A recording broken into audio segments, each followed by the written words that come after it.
Portia. My little body is weary of this great world. Oh, you would be sweet, madam, if your miseries were in the same abundance as your good fortunes are. And yet, for aught I see, they are as sick that surfeit with too much, as they that starve with nothing. It is no mean happiness, therefore, to be seated in the need. Superfluity comes here by white hairs, but competency lives longer. Good sentences, and well pronounced. They will be better if well followed. If to do were as easiest to know what were good to do, chapels had been churches, and poor men's cottages princes' palaces. It is a good divine that follows his own instructions. I can easier teach 20 what were good to be done, than be one of the 20 to follow my own direction. The brain may devise laws for love, but a hot temper leaps o'er a cold degree. Oh, such a hair is madness, youth. To skip o'er the message of good counsel, the cripple. But this reasoning is not in the fashion to choose me a husband. Me, that word, choose. I may neither choose whom I would, nor refuse whom I dislike. Such is the will of a living daughter, curbed by the will of a dead father.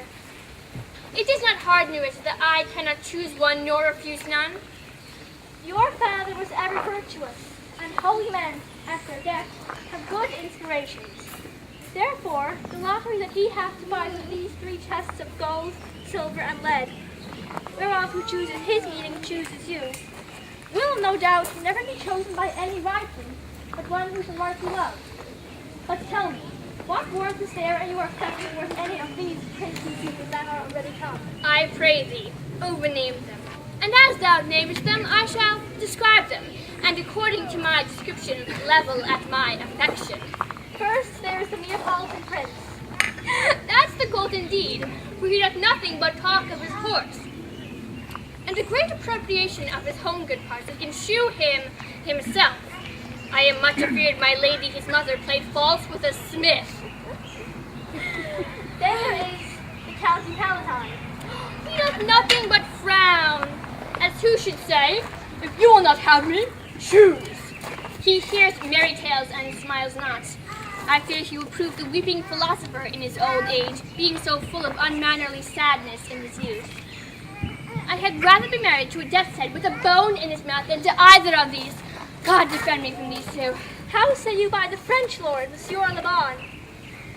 God made him, therefore let him pass for a man. In truth, I know it is a sin to be a mocker, but he has a horse better than the Neapolitans, a better bad habit of frowning than Count Palatine. He's every man and no man. If a throstle sings, he falls straight at capering.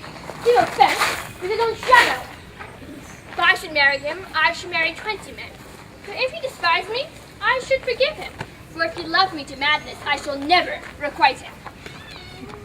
How say you then to Falconbridge, the young Baron of England? You know I say nothing to him, for he understands not me, nor I him. He is neither Latin, French, nor Italian. And you come into this court and swear I have a poor pennyworth in the English. He is a proper man's picture. But, alas, who can converse with a dumb show? How oddly he is suited. I think he bought his doublet in Italy, his round hose in France, his bonnet in Germany, and his behavior everywhere. How like you then the Scottish lord, his neighbor? He is a very neighborly charity in him, for he borrowed a box off the ear of the Englishman and swore he would pay him back when he was able to. I think the Frenchman became his surety and sealed under for another. How like you the young German, the Duke of Saxony's nephew? Very vilely in the morning when he is sober, and most vilely in the afternoon when he is drunk.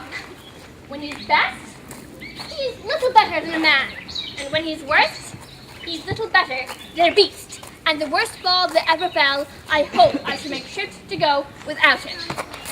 If he should offer to choose and choose the right casket, you should refuse to perform your father's will, if you should refuse to accept him. Therefore, for fear of the worst, I pray you, set a deep glass of Rhenish wine on the contrary casket, For if that devil be within and the temptation without, I know he will use it. I will do anything, Eureka, ere I be married to a sponge. You need not fear, lady, the having any of these lords. They have acquainted me with their determinations, which is, indeed, to return to their home and to trouble you with no more suit, unless it be one by some other sort than your father's imposition, depending on the castle. If I live to be as old as Sibylla, I will die as chaste as Diana, unless I be obtained in the manner of my father's will. I am right glad this parcel of wooers is so reasonable, for there is not one among them I dote upon, and I pray God grant them a fair departure.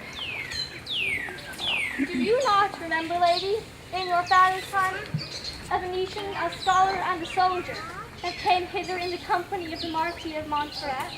Yes. It was Bassanio, as I think he was called. True, madam, and of all the men that ever my foolish eyes looked upon, he was the best deserving a fair lady. I remember him well.